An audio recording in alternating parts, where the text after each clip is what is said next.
Top stories. The First Lady, Fatoumata Bah joins her ECOWAS counterparts in a 2017 First Ladies Forum, examining ways to empower women and promote reproductive health. Attorney General and Minister of Justice Abubakar Tambadou is the latest minister to interact with lawmakers as Parliament embarks on marathon proceedings. From the barracks to the streets, officers of the Gambia Armed Forces continue a massive national environmental cleansing program. A story of quality in age, GRTS Football Club marks its place at the top in the West Coast town of Lamin with yet another victory in the town's Super Cup finals.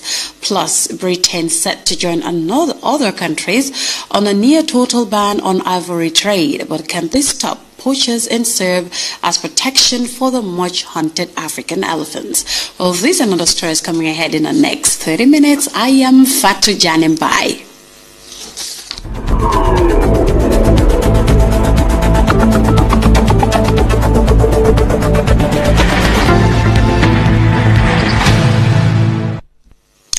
Well, good to have you with us. Her Excellency, the First Lady, Fatoumata Bah on Thursday, joined the ECOWAS First Ladies at the forum held at the Congress Palace in Niger, Niamey. The 2017 edition of the ECOWAS First Ladies Forum centered on the elimination of obstetric fistula, strengthening child protection systems, and combating female genital mutilation and gender-based violence. Al-Khadija Tujalo tells us more.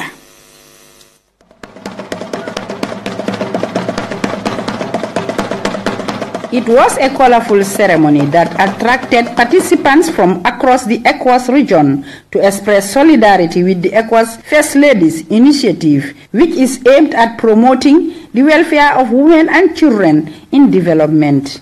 The ECOWAS Commission's President, Marcel Alain de Souza, and the Commissioner for Social Affairs and Gender, Fatoumata Jah hailed the commitment of the ECOWAS First Ladies for organizing a forum they described as noble and in line with organization's Vision 2020 program of action. UNFPA's Regional Director for West Africa, Beatrice Mola, applauded the First Ladies of ECOWAS member states and the Ministers of Health and Gender for championing issues that are pertinent to the health, dignity and rights of women and girls in the West African region. In 2015, UNFPA partnered with ECOWAS and the 15 ECOWAS member countries in developing an action plan for the elimination of obstetric fistula.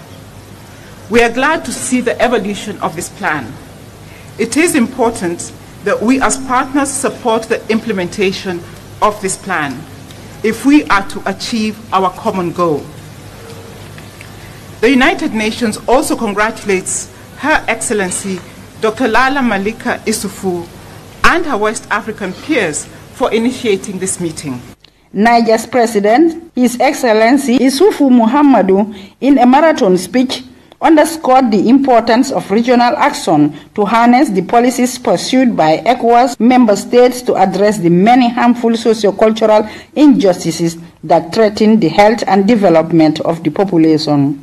The President of the Republic of Togo, who doubles as the chair of the Authority of Heads of States and Governments of ECOWAS, also commended Niger's President, government and ECOWAS First Ladies for taking the lead to eliminate obstetric fistula, which he said is a social problem. C'est un problème majeur de santé publique et de société. The ECOWAS First Ladies Forum is expected to build common ground on the roadmap developed by experts and key documents adopted by ECOWAS Ministers of Gender and Women's Affairs Forum. The day-long program ended at the Niger's Obstetric Fistula Repair Center, where fistula victims are cured and supported with skills to economically empower them. The First Lady of Niger, Dr. Lala Malika Issoufou Muhammadu, was impressed of the success of the forum. Khadija Tujalo, reporting for GRTS News. The Attorney General and Minister of Justice Abubakar Tambaidu is among the latest ministers to interact with lawmakers. In what could be described as a marathon proceeding, lawmakers approved the Legal Practitioners Amendment Bill 2017, as well as an increment of the remuneration of members of the Commission of Inquiry by $500,000 for an additional 6 months. Modu Bajan tells us more. Tabling the motion for review of the remuneration of commissioners of the Jane Commission, Attorney General and Minister of Justice Abubakar Tambaidu stated that the initiative is necessary. The extension of the duration of the Commission's mandate to 6 months from the date of expiry of the first 3 months, the fact that the Commissioners have now suspended their professional careers to devote more time to the work of the Commission for an additional 6 months, and having regard to the usual fees and charges of such professionals for comparative work in the private sector. He talked about the Constitution, and he also indicated in the motion the reason of expanding the time of the commissioners. Honorable Speaker, with $500,000, I stand to support. When the minister came here first, I was among those people who questioned the duration, because I knew the tax that was given to them would go beyond 3 months. And really today my question would be, I hope the 6 months will be enough, and that you will not have the opportunity to come back again to request for more time and more funds. While some members were critical of the timing and procedure of funding, the matter at hand was approved, and commissioners of the Jane Commission will as such be rewarded with $500,000 for the additional 6 months of their services. The work being done by the Commission, of course, the approach, whether that's the most expedient, the most effective, the most efficient, these are issues that one can always debate on. But nobody questioning that they shouldn't be remunerated. I think what my take is that the procedure, is it through environment or a supplementary appropriation? Mathematically, if you look at the figure, you'll observe that 3 months, each commissioner is paid $100,000 per month. And then for 6 months, each commissioner is going to be paid $83,333, 33 buduls per month. That means there is a deduction of the payment, then that is quite reasonable, in my opinion. In a similar engagement, Minister Tambaidu forwarded the Legal Practitioners Amendment Bill, which chiefly seeks to increase the representation of the Gambia Bar Association at the General Legal Council. If the bar is not part of the General Legal Council, well, who knows what issues may arise that will challenge the constitutionality of decisions of the General Legal Council. We are proposing an amendment to the Legal Practitioners Act of 2016 in order to restore the 4-person membership of the bar in the General Legal Council. The Deputy Speaker Mamudu L.K. Sane, Fatu K. Jawara of Talinding, and a host of other parliamentarians assured the Minister of their support as regards the amendment. Whereas both matters were approved, members particularly commended Minister Tambaidu for bringing forward the Legal Practitioners Act. That aside, it is the hope of several lawmakers that other present matters will sooner rather than later be brought before Parliament for adjustment. Modu Bajan, GRTS. As part of the quest to sanitize the country and maintain a healthy environment, members of the Gambia Armed Forces Saturday embarked on the massive cleansing exercise at Talinding Annex Lower and Upper Basic Schools. Suma Jadama tells us more. Since authorities of KMC are working below their potential in providing social services to their taxpayers, personnel of Gambia Armed Forces adopted a voluntary cleansing exercise in public institutions, streets and markets as an option to sustainably manage waste. An eyesore of stagnant water, green algae, grasses and all toilet facilities can threaten the health, education and general well-being of students and members of Talinding. Major Lamin Sanyang is the public relations officer, Gambia Armed Forces. When the message came to the Chief of Defense Staff, Gambia Armed Forces, Lieutenant General Masani Nkinte, he assigned the commanders of the Gambia National Army, the Republican National Guard, and the Gambia Navy to commit their men to come in and answer to this call by the community of Talinding and its surroundings to clean the annex. Over there we have the primary school, and to the opposite of it is the annex where we are right now. Like you can see in the background, there's a lot of water. We have been able to create a pathway for the water to have passage into the drainage system that has been here for a long time. Sanyang dilated on the importance of improved sanitation and hygiene to the overall attainment of national development aspiration, while describing security as servants of the people. The men are here and they are happy. This is a voluntary exercise. Like I said, we owe it to our civilian brothers and sisters. Anytime they need our assistance, we are here for them. And we will never shy away from this responsibility. Major Sanyang enjoined development partners to extend a lending hand to government and the community of Talinding to enhance the infrastructural development of the school. Scores of other volunteers from the community, including children and women, took part in the exercise to complement the efforts of the security. Suma Jadama reporting for GRTS.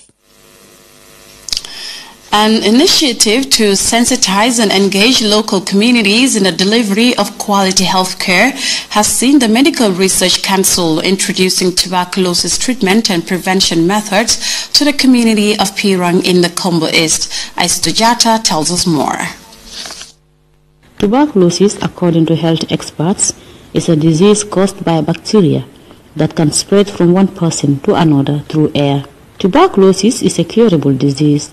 However, persons infected with TB can die if they do not get proper treatment.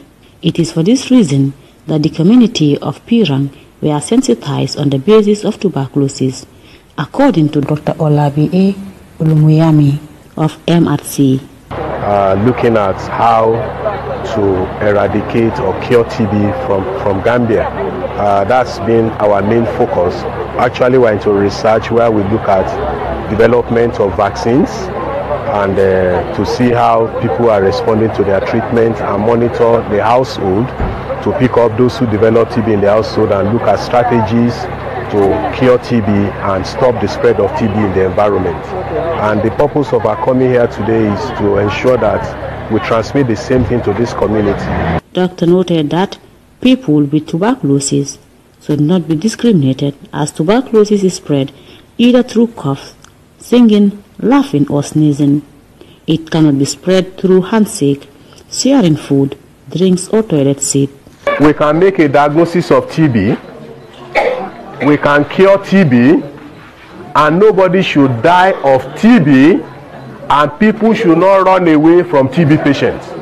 If you see anybody around you that looks like TB, you encourage that person to come here for test, and after test, if it is TB, we will start treatment.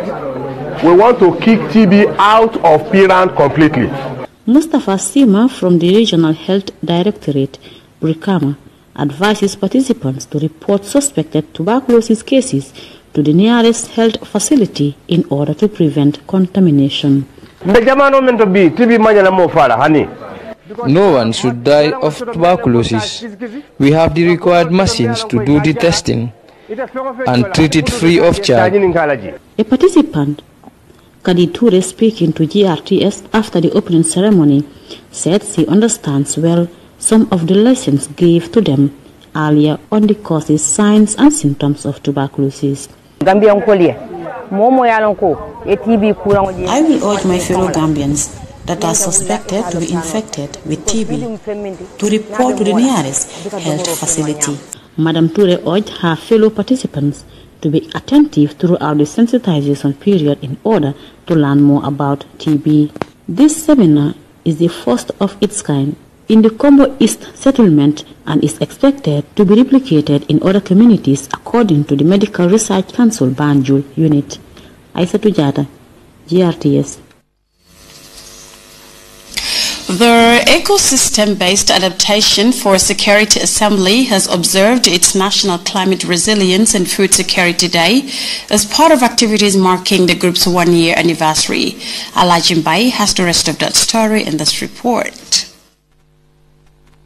Celebrations marking the first anniversary of the Ecosystem-Based Adaptation for Food Security Assembly (IBAFOSA) is underway in Kololi. The day is celebrated with the National Climate Resilience and Food Security Day. The forum discussed the achievements and challenges of IBAFOSA, the Gambia, as well as the way forward in combating food insecurity in the country and the continent at large. In a statement, the Permanent Secretary, Ministry of Environment, Lamin Jawara, highlighted the importance of IBAFOSA, noting that a well-managed ecosystem is crucial to national development. The Ecosystem-Based Adaptation for Food Security Assembly is the first inclusive Pan-African policy framework and implementation platform premised on inclusive partnerships between solution providers to bridge the policy implementation action gaps for implementation actions. The framework is aimed at bridging gaps to ensure appropriate policies to tackle Africa's key and related challenges of food and nutritional security, poverty and unemployment, climate change and environmental degradation. The Africa Coordinator for IBAFOSA, Dr. Richard Munyang, called for good farming practices by encouraging nature-based agriculture to protect the ecosystem. Distinguished ladies and gentlemen, your skills and your networks matters. Your partnerships and your ideas, they matter. And among all these, directing these towards expanding the entire agro-value chain shows that if we produce what we produce and use approaches that work with nature, that is not enough. That what we produce on our farms should be able not to be sold in raw form, because you will not be actually going to get the best price for what you sold if value is not added. But if you use clean energy to process and add value, you could fetch a higher market price. The IBAFOSA Gambia Liaison Officer Amadou Tal described climate change as a challenge to agriculture and food security. Climate change is manifesting itself, and it is important that we understand that climate change is real, and we should also try and devise the appropriate policies and take the necessary actions in order to face the effects of climate change. The President, IBAFOSA Gambia, Ahmed A. Salami, and Maria Tunjai of FAO both urged stakeholders to be more proactive in combating climate change in ways that can ensure immediate results to improve productivity. Alajimbai, GRTS. 20 youths drawn from different fields and backgrounds across the country have been certified on quality management after undergoing a week-long training of trainers in Kololi. The conclave, organized by the Gambia Standards Bureau in partnership with the Youth Empowerment Project, equipped beneficiaries with best quality practices for enhanced employability. Fatima Tassise has more in this report. This training of trainers course on quality management is anchored on boosting the expertise of participants who would champion the promotion of quality in targeted sectors nationwide. These certified young men and women would serve as trainers in their various regions to bring about change on the lives and livelihood of people. Various speakers at the close of the event expounded on the significance of the event, and the Permanent Secretary at the Ministry of Trade, Regional Integration and Employment was amongst them. P.S. Nafi Berry affirmed that the training would complement the Trade Ministry's endeavor to empower youth and ensure employability and job creation for them. This capacity building activity directly addresses the key objectives of the Youth Empowerment Project, amongst others. These are to provide skills building training and support programs to young entrepreneurs to improve their competitiveness and performances. Madam Barry enjoined the trainees to use the knowledge gained judiciously in championing the cause of quality promotion in the country. The Director General of the Gambia Standards Bureau, Papa Seka, believed the trainees will serve as game changers in the drive to attain quality services for all Gambians. The focus is on quality issues and matters related to the national quality infrastructure, tailored to the specific needs of the youth and the targeted value chains and sectors. I feel humbled by the realization that we have taken the first major step specifically for our youth in contributing to the making of their history. The coordinator and senior technical advisor of the year project, Fatou Benga Jallo, said capacitating young people is a prerequisite to meaningful socio-economic development, and this, she added, will address their plight, especially issues of migration. The Youth Empowerment Project is a 4-year project which was launched in February of 2017 that aims to support youth employment and entrepreneurship in the country to address the economic root causes of irregular migration. The Executive Director, National Youth Council, explained that the training came at a time when the country is undergoing a transitional period, a course he said was mainly spearheaded by the youth. With high expectation from them on the path of government, meeting their needs is crucial, Mr. Lamin Dabo added. We have a lot of young people out there who had contributed in one way or the other to ensure this change happen. With that expectation, as we can all see, either in our communities, there seems to be growing impatience among these young folk. And there is a need to generally respond to the needs and aspirations of these young people. Kamraj Ramphul, Senior Advisor Export Quality Management at the International Trade Center, made similar remarks. A trainee, on behalf of his colleagues, expressed delight over the initiative while promising to filter the knowledge gained to the grassroots. Fatimata Sisay, GRTS News. 18 police prosecutors are set to benefit from a training program in legal studies courtesy of the Lotto Gaming Gambia Limited. The group consists of male and female officers. Ominjai picks up the rest of that story. Cognizant of the dominant role the security services play in enforcing the law, Lotto Gaming Gambia deems it fit to improve their skills and help them to better execute their duties. Lotto Gaming, we are not here for only betting. We are here to help the nation in education, health-wise. So, for that reason, the Lotto Gaming, we said, winning to the individual and profit to the nation. So for that reason, that's why we want to spread our branches to so many different angles to see to it that not only the betting, but to help the Gambian people at large. Officials of the gaming company said their focus is not only limited to lottery, but are ready to complement government's efforts in nation building. Lotto Gaming is here to help. The CEO, in fact, is helping individually. He is sponsoring individually. All his friends, his colleagues, and everyone he wants to help, he will help. So we pray for him to continue helping and empowering more women. We thank all of you. With the kind of company we have, we need security. So we have to help security force so that we can continue to work and help other people. 12 of the beneficiaries will pursue a diploma in law at the West African Insurance Institute, and the rest will go for degree programs at the University of the Gambia. Police Superintendent Momodu Dumbuyambalo expressed appreciation at the opportunity provided to his team by the betting company. One way to assist the security is to help capacitize the security that are charged with enforcing the law. We've gone through the basic training at the Police Training Academy, but there are a change of circumstances.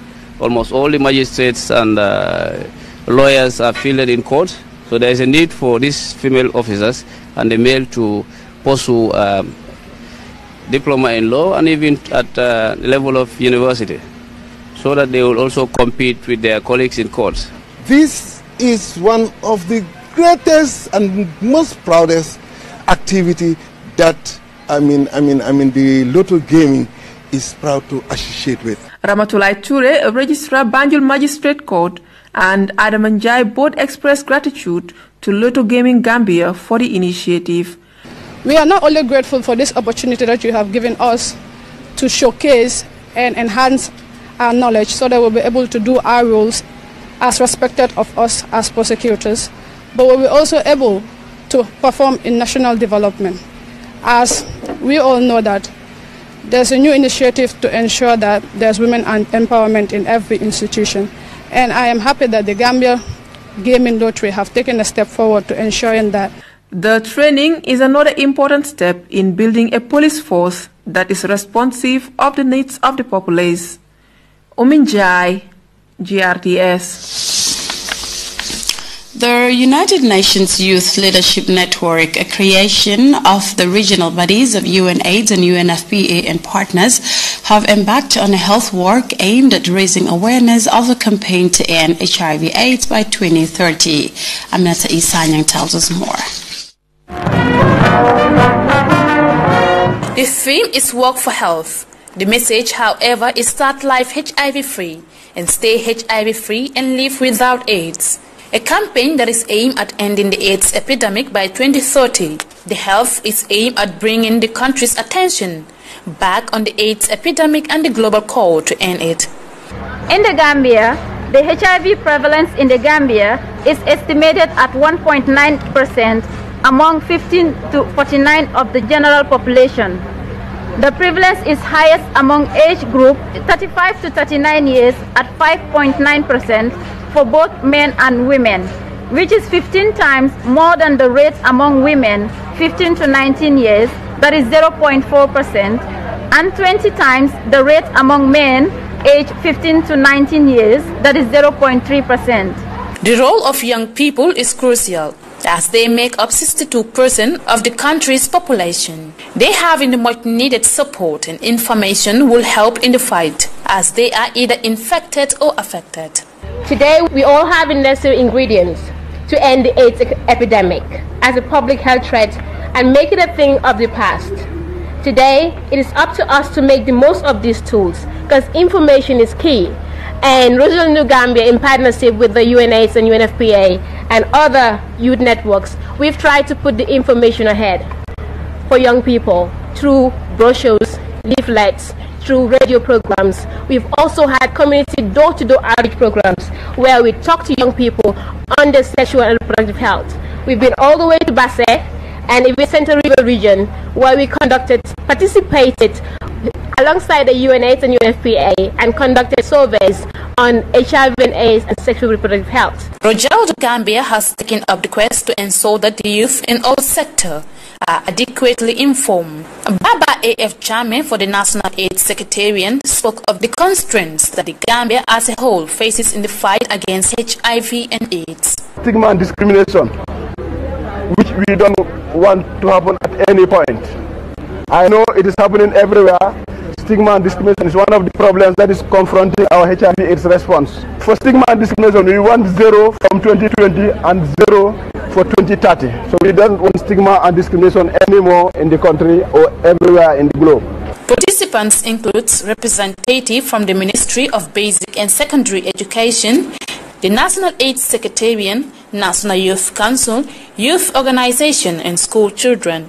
The health work was also punctuated with a symposium and a voluntary counseling and testing of HIV. Reporting for GRTS News, I am Aminata Sanyang. Well, that report by Aminata Sanyang takes us to our first break. We'll be right back.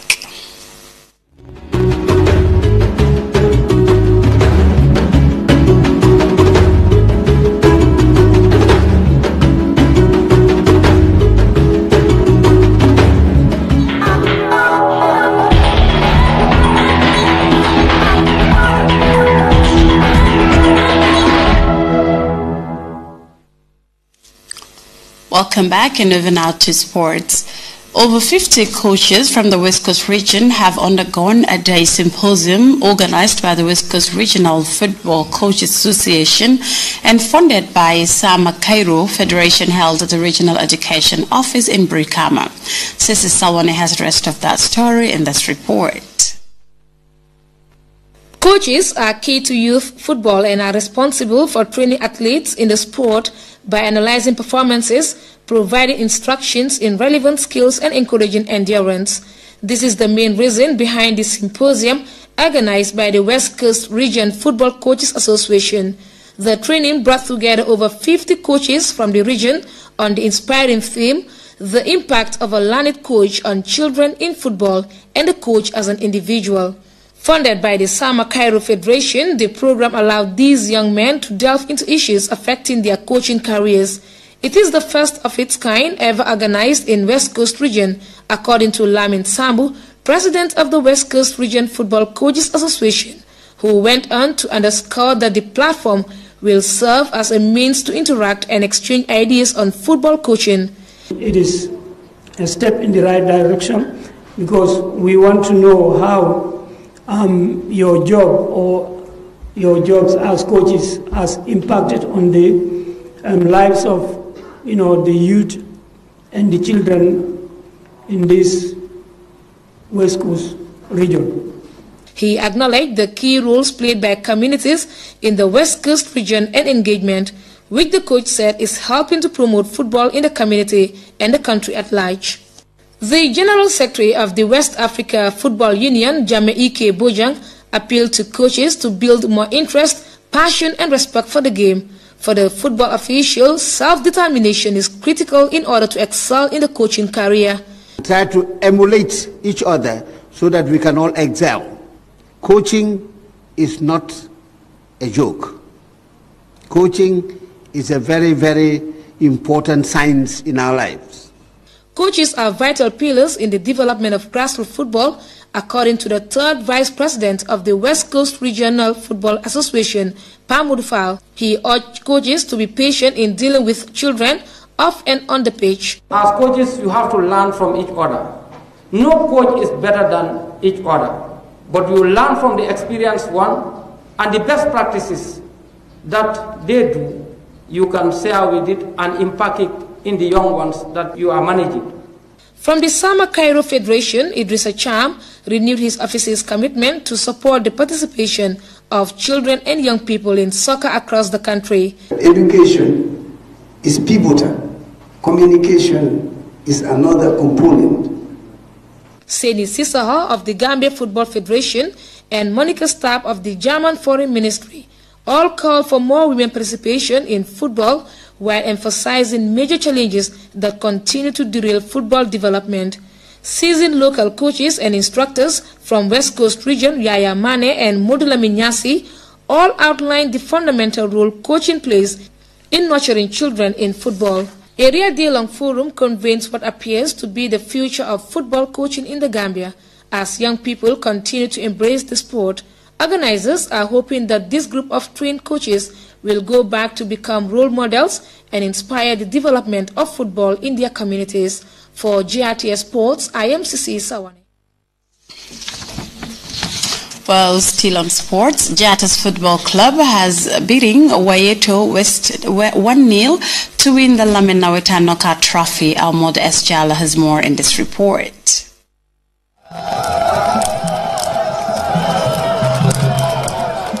GRTS Football Club's dominance is showing no signs of slowing down soon, after the most successful team in Lamin added another major title to their trophy cabin. GRTS ensured that they did not finish the 2017 Lamin Nawetan season empty-handed by beating Wayeto West 1-0 in the knockout final to clinch the knockout trophy. Champions in 2016, GRTS failed to retain their title, but they walk out with Lamin football's second biggest prize. This year's Nawetan football tournament is organized by the Lamin Task Force for Sports Development, which was constituted to regularize sports in Lamin for a period of 2 years. And up till the knockout final, the tournament has been problem-free. GRTS took the lead midway into the second period when left fullback Alaji Sanyang's brilliant cross was headed in by Ensa Baji.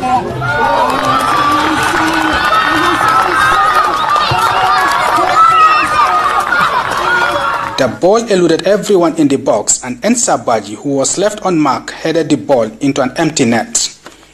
GRTS should have increased their lead in the second half, but squandered a series of chances. Wayeto West struggled to break down a resolute GRTS defense, who held on to win 1-0. Your team won. How do you feel? Obviously excited. I'm very, very happy for winning the the knockout cup again this year. What was responsible for your victory today? As you know, when you look at the history of Jadas, it's a team with a tradition of winning. It was just quite unfortunate we were not in the league final. We lost on the semi-final stages. But it's hard work, dedication, and commitment. Despite missing out on the league title, winning the knockout trophy is a great achievement for a team that has become used to winning. Why is Jadas winning trophies every season in Lamin? Honestly, Jadas is one of the oldest teams. This year makes 24 years. Next year we will be celebrating Silver Jubilee and you will be invited. So for that being the case, we've gathered so many experience and a good foundation was laid for the team, and that is responsible for Jadas to be winning trophies, the most decorated team in Lamin history.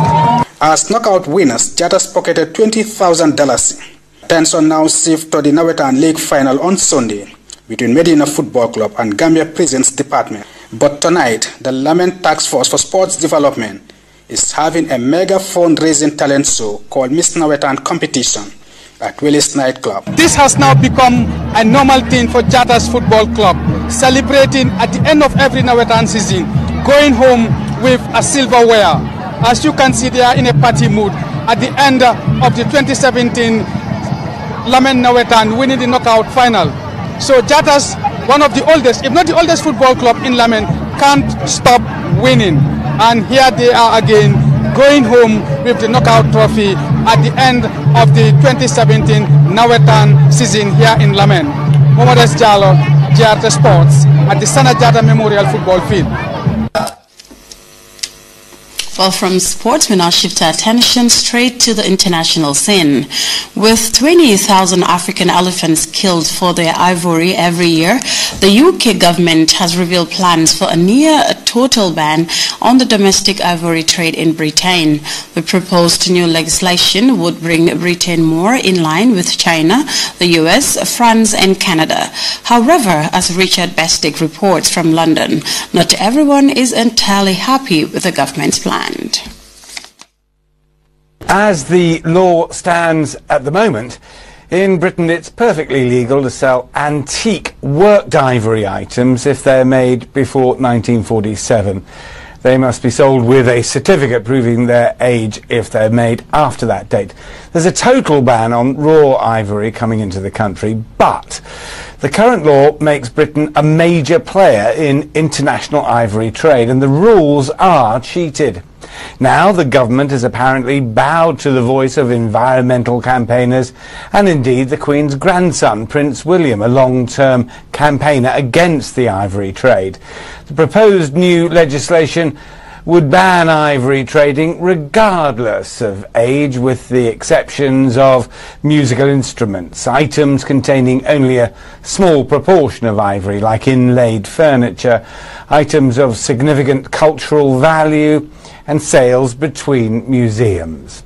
The 3 months of government consultation with conservation groups will focus on possible loopholes in the proposed new rules.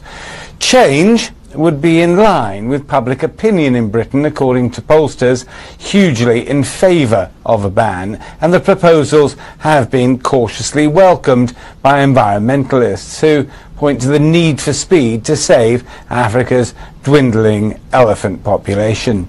However, some antique traders here say a ban on worked ivory from before 1947 will not save a single living elephant today. Richard Bestick, CGTN, London. Well, that's it from me for now, but before we go, a quick recap of our headline-making stories once again. The First Lady, Fatoumata Bahbaro, has joined her ECOWAS counterparts in the 2017 First Ladies Forum, examining ways to empower women and promote reproductive health. Attorney General and Minister of Justice Abubakar Tambadou is the latest minister to interact with lawmakers as Parliament embarks on marathon proceedings. From the barracks to the streets, the officers of the Gambia Armed Forces have continued a massive national environmental cleansing program. A story of quality in age, GRTS Football Club marks its place at the top in the West Coast town of Lamen with yet another victory in the town's Super Cup finals. And the kind of final ban on ivory treats the poachers and serve as protection for the much hunted African elephants. Well, that was all in this edition of the news at 10. Thanks for the pleasure of your company. I was your presenter, Fatih Janimbai, and thank you for joining us.